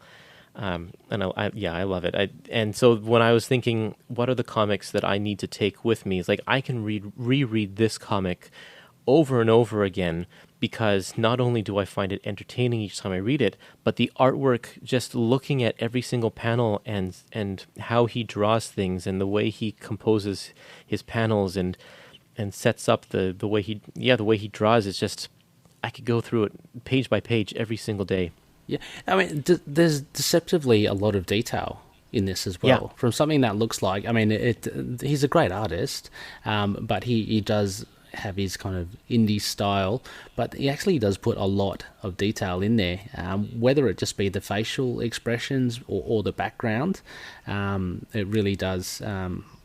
He really does put a lot in here. It'd be interesting, Kurtis. So you mentioned this was the door to you venturing into comics beyond the big two. What other titles, or I guess not that popular, that you kind of collect now, or have found a great interest in? Well, I collect a little bit of everything. So I have amassed a collection of just everything from the comic strips to different forms of graphic novels, manga, and literary stuff and memoirs, and I don't know. So like everything from like Scott Pilgrim, something that I let's see, from Generation X, I learned about the Max from Image Comics. Yeah, cool. Sam Keith. And I learned about Johnny the Homicidal Maniac. If you've ever read that one before. No, not at all. That creator went on to create a show called Invader Zim. But Johnny was just it's an extremely gory, twisted book that is just fantastic. I learned about the original Ninja Turtles. Yes. I of course knew about the cartoon, but found out that it came from these old black and white comics and found out about that. But nowadays, it's like I'm well more versed in the worldwide, this global aspect of comics now. I've ventured beyond, because a lot of these indie guys take their influence from a lot of European comics and Japanese comics and stuff. So like I have a huge collection of the work of Tezuka from Japan.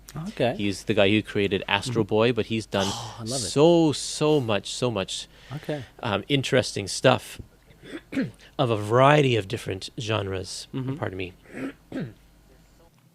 And things like Scott McCloud did a series called Zot, which is really cool, superhero series. Scott McCloud did a comic called Understanding Comics, which was really, really helpful to me to learn just the quote-unquote science behind creating comics and why people create them the way they do and what are the techniques and what's the history behind it.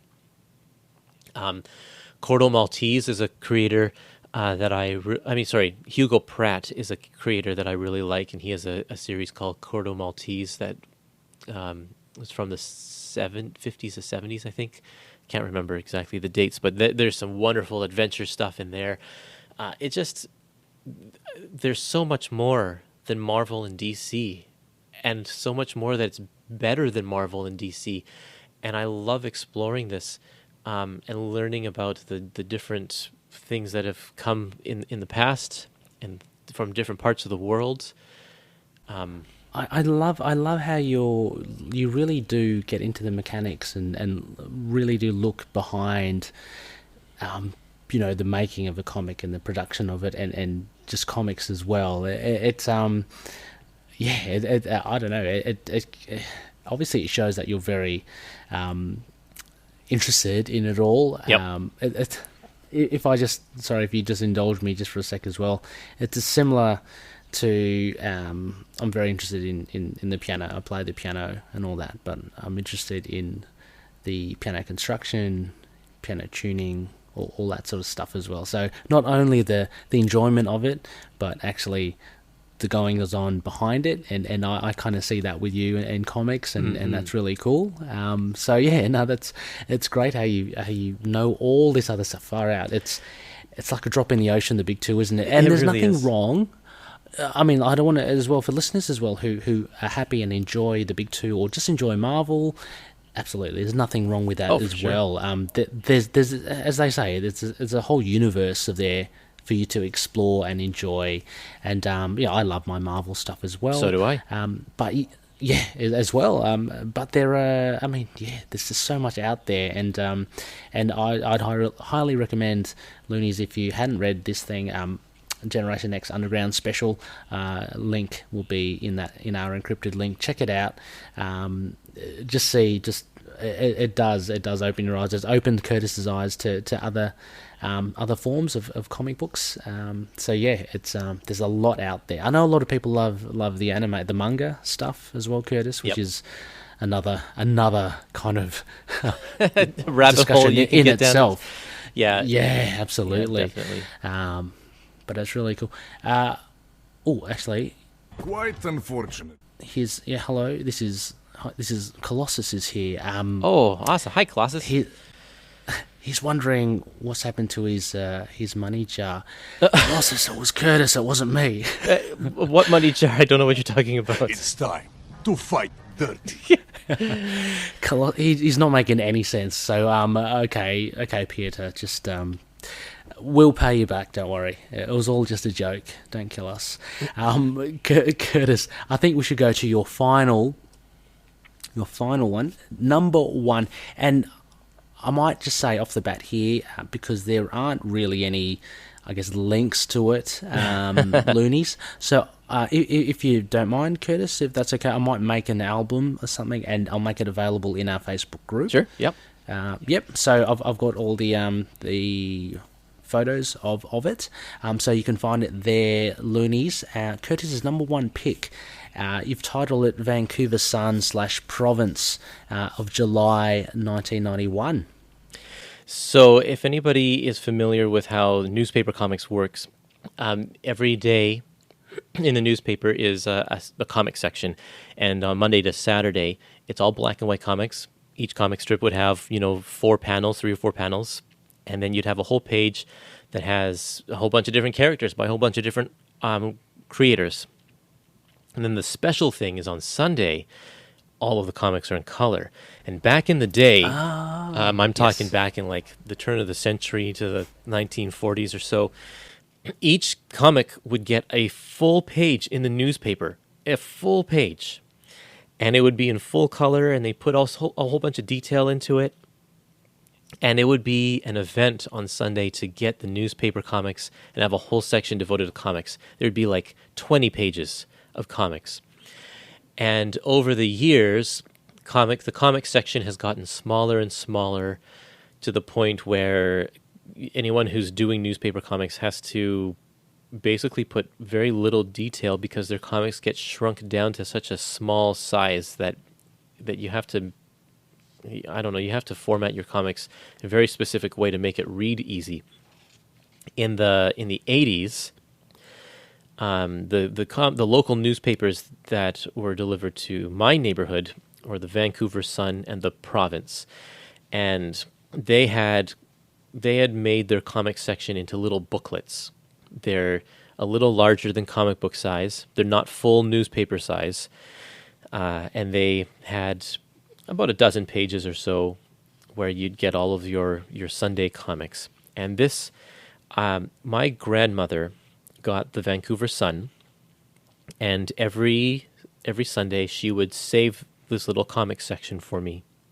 And so every time I went over to my grandma's house, I'd have a stack of these comics waiting for me.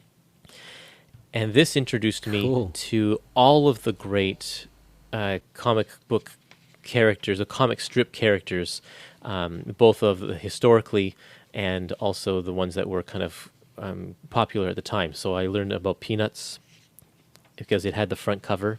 I learned about Archie. I learned about Family Circus, Nancy, Dennis the Menace, all of these characters that were, had been around for a long, long time. Blondie. And it also introduced me to some of the great contemporary ones of the time, like Bloom County, which was called Outland by this time, Foxtrot, Doonesbury, For Better, For Worse. And these were very, very important to me, these comics, because they not only were a big connection to my grandparents, but they were something that I really gravitated to. Like I said previously, I gravitate toward a lot of the funny comics, and so these day-at-a-time kind of gag comics were great for me. Now, you asked me to provide you with the single issues, and so I'm stretching your rules a little bit by calling this a single issue. It's a single issue for sure, but not of a typical comic book. And I also said I'm going to choose one comic section from Vancouver Sun and one comic section from the Province. They're very different because they're from 2 different newspapers. They're 2 different booklets.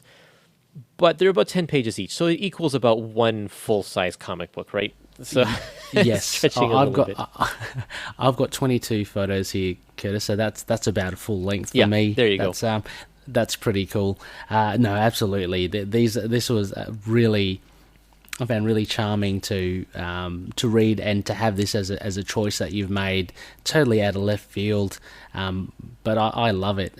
This brought a wave of nostalgia back to me, and the way that you actually described it then, Kurtis, at the beginning, I'm getting flashbacks of, yes, that's exactly... I remember when I was young reading the comic strips in the newspaper, and I remember looking forward to every Sunday, because they did it here as well. Every Sunday there would be a lift out, like the middle of the newspaper, and it would be all coloured, and so it'd be all a massive amount of comics.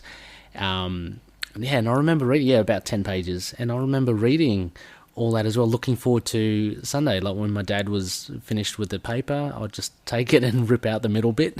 It's fantastic, and I love these because it's a different form totally. These are vignettes, but we're talking, man, that could even just be one panel, so instead of a full-length issue, these are obviously quite humorous as well, but they range from a fair few panels to one or two. One of my favourites was Far Side. Yes, Kurtis, which is featured here. The stuff that Gary Larson can come up with just an economy of panels and dialogue is just hilarious. There are a lot of things here, Kurtis, which I recognise from the Australian newspapers, and obviously internationally, so the likes of Archie and Peanuts and Garfield. But the other ones, which I thought were a bit more obscure, I'm not sure how well known they were, but the things of like Kathy, that she'd always been featured in our newspapers. Herman was as well. Hagar the Horrible. So there were a lot of familiar ones, but there were heaps of unfamiliar ones. But I just ate it all up reading through these. These were very cool because they're just very like bite-sized pieces. And one of the reasons why I wanted to pick this one is, like, if I were stuck on a desert island and could only read one thing, like, this provides me the variety of styles and characters. And so it's like I don't just have just one Spider-Man comic. Now I've got a book that has an anthology of so many different creators and so many different characters, and it would keep me happy for a little while. Yeah, that's really cool. I love how you're given the thought of the desert island. That's really cool. A lot of loonies that have been on the ISLA RA sessions have different takes on it. Some loonies have chosen double size issues because you can get two in one for one issue. Right. So they try to get the length happening. Others need something a little bit more I guess like dense. It's really cool interesting to see how what people take on the island, onto the ISLA RA. These are. Can I share a couple of stories with you here? Yeah, absolutely. So my grandmother only got the Vancouver Sun, and so like I said here, I've chosen two comics. One is from the Sun and one is from the Province. Province, I would say, arguably is better than the Vancouver Sun in terms of the comics that it has, because the Province had Calvin and Hobbes and Farside and Garfield, and those three were kind of definitely my favorites growing up. And I never really got to read those ones. And also it has some classics like The Wizard of Id and Hagar the Horrible, BC, High and Lois. All of those comics that came out of the 1950s are all in the Province. And so when I was growing up, I lived just up the street from a school, a private school, and I would go ride my bike down there and play in the playground on a very regular basis. And they had this huge, just like a shipping container in their back area, and beside the shipping containers where they kept all of their newspapers. And they had, they had just this was way before recycling was really a thing, so they just had stacks and stacks of their newspapers there. One day I discovered that the Province was there, and that they would just throw out their copies, and I could find the comic section for the Province, which I never got because my grandma didn't save those ones for me because she never got that newspaper. And so I would make it a weekly thing to go down to the where they kept all their garbage and find the old newspaper that had the Province. And I had a huge stack of these Province and Vancouver Sun comic pages, comic sections, and I would cut them up and paste them into little books and basically destroyed them. And I got rid of them long time ago. And then recently I had the reason to get them back because I've been actually working for IDW. Okay. And working actually not directly with IDW, but with a company called the Library of American Comics. And I'm working on a series that's collecting For Better For Worse, which is one of the comics in the Vancouver Sun section that I grew up reading. I had done some work with them in the past, a book called Chuck Jones, The Dream That Never Was, which collected an old, obscure comic strip from the 70s. And I had Lynn Johnston, the creator of For Better For Worse, was moving to my town. And so I contacted the editor of Library of American Comics. His name is Dean Mullaney. And I said to him, do you want to try to get your hands on For Better or For Worse to reprint those? And he's like, yeah, let's do that. So I arranged a time to meet with Lynn and pitched her the idea, and she loved it. So their lawyers had to talk to the comic book company's lawyers and work out all those details and such. But we got the ball rolling, and I've been restoring the color and to the Sunday comics and doing some restoration work. And cool. And I had to buy these stacks of these old comics because I needed the reference to find out what the original colors were, because they didn't have the proper files in their own archives. And a lot of the collections of For Better For Worse that had come before that were all in black and white or didn't include the Sundays, so I just didn't have the adequate resources. So I got off of Craigslist just these... no, I actually found them in a comic shop. I found the 1991, which was the year that I needed. And I started reading these comic strips as I was doing the color work, and I'm like, wow, I remember these from when I was a kid.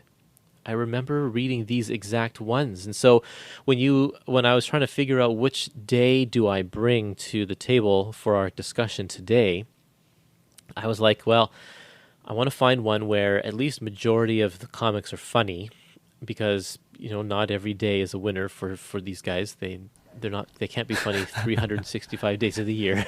That's fair enough. Except for Gary Larson. Yes. So I found a day that I think worked really well in terms of stuff that I remember as a kid. So it has the nostalgia recollection for me, but also the majority of these comics are really funny. And so a lot of these touched upon your nostalgia, right? So the ones that I've read, they've held a special memory in your heart, in the past. Yep. Cool. Wow. Cool. Garfield for me was, I don't know, when I was reading the comic, like art wise, that was what I kind of. It seemed like the most polished when I was young, like Garfield. So definitely, yeah. I'd always look at that one. I'd always look at that one first. And Hagar the Horrible was another big one that I loved. We also got the Phantom. As well. But I always found that hard to follow because it was a serial. But similar to one of these ones here, it was a serial, but it was so short, and you had to wait the next. I just didn't have the patience to try and piece it all together. Reading those comics back then was definitely something that, just reading newspapers in general was a very regular thing, especially for people who commuted. You do take it on the bus. You don't do that anymore, especially with the advent of cell phones. No one does that on the bus anymore, but people would read it every day. And so Dick Tracy, it lasted. Dick Tracy as well. Dick Tracy's still running to this day, just with different people. Because people do log online and read the few panels every day to find out what's going on, and it's quite an adventure. And that's why I love old comic strip collections, because you get the full story and you can read a good chunk of them all at once, and it's quite wonderful. I've got a big collection of these old comic strip books because they're so exciting. They're so exciting to read.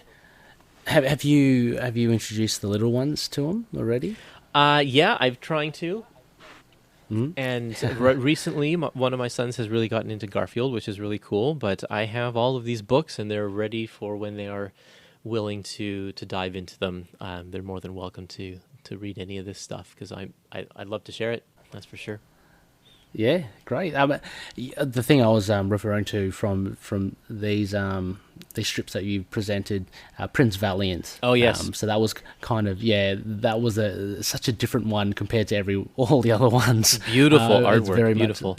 Yeah, it is. Yeah, but very much I guess a serialized format. But yeah, very good art. So fantastic. Any final thoughts on any of these collections here, Kurtis? The Vancouver Sun and the Province. Any things of note that you'd like to call out? Well, basically, I think everybody should read these types of comics, because you just get to experience something different. Everybody loves a good laugh, and everyone loves to just check out for a little while, and these comics provide that sort of thing. So if you are, especially if you ever wanted to get into the world of collecting these comic strip books but don't know where to start, these little things are a good sampler, so you can see, oh, I really like Calvin and Hobbes. Maybe I should look into where I can find some collections of that. Because most of these comics that are in here have collections. Not all of them. In fact, actually, quite a number of them have become very obscure and fallen to the wayside. Motley's Crew, Ernie. Actually, Ernie, I think, from what I understand, is a really popular strip in Latvia, of all places. Oh, wow. It's actually still, I think it might be still running, or they still print collections on a regular basis. In Latvia. Nowhere else in the world really cares about Ernie. I think it's called Piranha's Club now, the Piranha Club. But it's a very funny, offbeat strip that's it's quite clever. So, but you can't find any collections here. Right. Are you sure it's not Latveria? Maybe it's Dr. Doom's favourite. It could be. You never know. You never know. Fred Bassett. I'm just having a look here. Fred Bassett was a staple as well that we used to always have. It seems, I don't know, it seems like I thought that would have disappeared into obscurity, or just something that the English or the Aussies seem to like, but interesting to see that it's in here as well.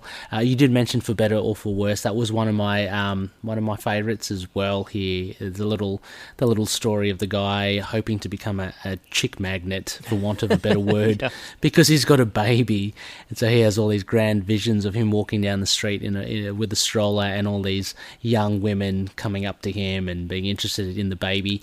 But in reality, he gets, like, shall we say, the more mature of women interested, and funny. He's not happy at all. Yeah. Sorry, that strip I really connected with, because those characters aged in real time. So every day that passed was an actual real day for them. And I was the same age as one of the kids in that strip. So when I was reading these stories, that's so cool. When they graduated from high school, I was graduating from high school, and it was like, it's just the parallels were pretty cool. Yeah, and so to be able to work on that strip now, and have a part in playing in the preservation of the history of this comic strip is very, very cool to me. Yeah, how did you know that? Was that from just following it for such a long time that you noticed, or did you find that? No, that's from following it along. You definitely notice. And I would, I actually never followed it in the newspapers. I would take the books out from the library, because they came up with annual collections, and the library always carried those. And so when I get it, and it's like, oh, now Elizabeth is entering 5th grade, and now she's in 6th grade and 7th grade. Like, you can't help but notice that they're getting older, and then they're in high school and dealing with their high school problems, and Michael goes off to college, and then he gets married and has kids of his own, and like the whole strip lasted for 30 years, and you saw 30 years of actual growth and development. It was very, very cool. That's so cool. Yeah, no, that's great. One final little shout out I want to give is Calvin and Hobbes. That strip really fascinated me when I was young, and I remember going to Dymocks, which is a bookstore over here, and looking for the collected, just collections of it, because you can get it in a kind of a larger size. So yeah, and very, very cool, and that kind of spurred me onto, there's a Dynamite Labs title by David Pepose, and it's called Spencer and Locke. It's kind of like, what if Calvin and Hobbes met in Sin City, Frank Miller's Sin City. Yeah. It's really cool. And again, it has to, I don't know, it's me and superheroes with mental issues, but it's a guy, Locke, I believe, and he has a toy panther called Spencer, which is kind of like the tiger imaginary friend here in Calvin and Hobbes. Really cool, really fun, very dark as well, but that all came from my love of Calvin and Hobbes. That's awesome. So so very cool. Well, Kurtis, I think if you are up for it, the X-Men we're going to play a bit of baseball with them, their annual jaunt. So let's limber up. But before we do that, I wanted to give a massive thank you to you for coming onto the show. Thank you for taking your time. I'm utterly fascinated with these comics that you chose, and the backstory to them have been fascinating, as well as your journey into comics. So thank you so much for coming onto the show. You're welcome. Thanks for having me. I appreciate it, and I'm always willing to talk about comics of any kind, that's for sure. Oh, fantastic. Before we do, suit up and go play baseball, where can Loonies contact you or find your show on the interwebs? Well, definitely check out epicmarvelpodcast.com. I'm also on Facebook and Twitter and Instagram if you just search for Epic Marvel Podcast. And if you are really into the Epic Collections, you can also join my Facebook group. Just search for Epic Collections. We have an appreciation group there, and join us for the conversation there. You can email me at epicmarvelpodcast@gmail.com, and I think that's kind of everywhere, yeah. Fantastic. Well, as well, we'll include all of that in the show notes as well, Loonies. So if you want to venture further, highly recommend it. Highly recommend the group as well. I know one of our other big Loonies there, Josh Geronimo Johnson, is there as well. He's loving it. I'm loving it as well. Plenty more Epic Collection purchases, Kurtis, on the way, I'm sure. Anyway, next phase, Loonies, we are heading towards a waxing crescent, and so as Khonshu deems, we have to do a Lunapic Modern Run review. So this will be a continuation of, that so controversial Brian Michael Bendis for Moon Knight Volume 6, Issue 6. Looking forward to that, and we'll have another co-host coming on, Joey Agliata, Joey the Mega Man Agliata, also from Jump and Shoot podcast. So that should be a lot of fun. Finally, as well, we are part of the collective. It's just a whole informal network of podcasters, character-based, and geek culture-based as well. So the likes of us, but you can find a Ghost Rider podcast, Inner Demons, or the Venom podcast, We Are Venomaniacs. They're all part of the collective, and you can find links on this episode to them and a whole directory of all of them, as well as if you go on Twitter, hashtag #TheCollectiveNet is where you can find our stuff being tweeted. As usual, you can email us on itkmoonnight@gmail.com, as well as we're on Facebook, Twitter, Instagram, YouTube, Discord. We're on Podchaser now as well, which is a great platform for podcasters. Actually, Kurtis, by the way, I requested they add the Epic Marvel podcast to Podchaser in the database, because they're kind of growing. Yeah, because I love your show, so I wanted to make sure that it was in there. Thanks. So Epic Marvel Podcast is now on there, as well as we have a Patreon page as well. So Loonies, if you are considering helping us out with the show, it'll be pretty cool. A lot of incentives there. Go check it out. A big thanks again to our sponsors, Hello Headphones, and as mentioned, if you use ITK Moon Knight in their promo code, you can get 10% off their online store. And I'd like to also announce we are affiliate members now with not only Amazon but Entertainment Earth. So if you do like your action figures, and if you buy something using the link in our show notes, that will help support the show. Kurtis, are you an action figure collector? Is that another? I used to be. No. But nowadays, I just find they take up too much space, so I've kind of weaned myself off of that.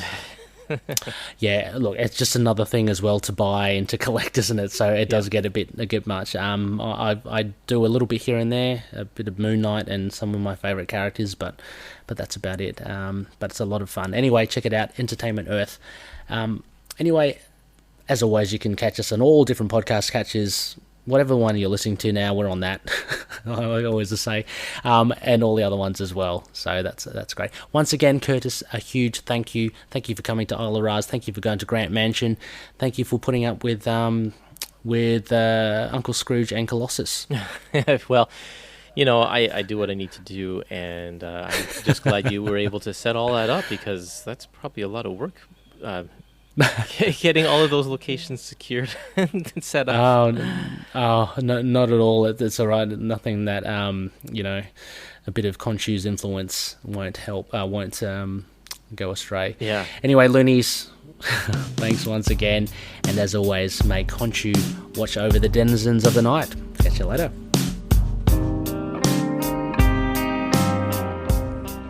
Moon Knight and affiliated characters, stories and events are properties of Marvel Characters Incorporated. Materials used and discussed within the podcast are intended for critique and review purposes only under the fair dealing concept of the current Copyright Act. The views, information or opinions expressed during the podcast are solely those of the individuals involved and do not necessarily represent those of the copyright owners.